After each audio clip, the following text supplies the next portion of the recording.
Sa Hiraya Hopper, medyo naging challenging lang yung ambon, pero yung the rest, maganda siya kasi chill lang yun, boat lang, and makikita mo yung buong view ng place.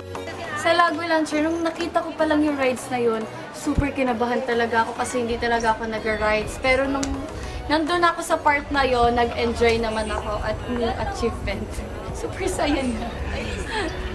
Sa akin naman sa Lago Lancer, opposite kasi gusto ko yung may challenge. Kasi nung first challenge lang, parang chill lang siya, pero in-expect ko na talaga na pahirap siya na pahirap. So sa Lago Lancer, sobrang nag-enjoy ako.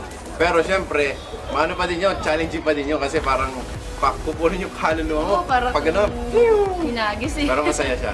Sa Battle Bumper, basic lang yun sa akin. Parang nag-enjoy ako. Medyo mabigat nga lang to kasi ako yung humihila sa kanya. Feeling ko hindi yung kaya ng iba. Oo. Alam mo kung bakit? Bakit? Kasi wala kasi lang holding hands. So, Masakit. para sa amin, madali lang yun. Kasi madali siyang kontrolin, maganda yung kanilang mga materials. Tapos, feeling ko hindi nyo siya kaya eh, kasi wala kayong holding hands. Wala kang ganito. Ay! So, kasama ng loved one mo, mas masayang gawin to pag punta ka dito. Siyempre, kaya kung meron kang loved one, isama mo na siya dito. Sabay na kayo mag-enjoy, siyempre. Perfecto pang date. Kaya kung wala pa kayong idea kung saan kayo date ng mga girlfriend, boyfriend nyo, perfecto. Sa Pampanga lang yan, napakalapit.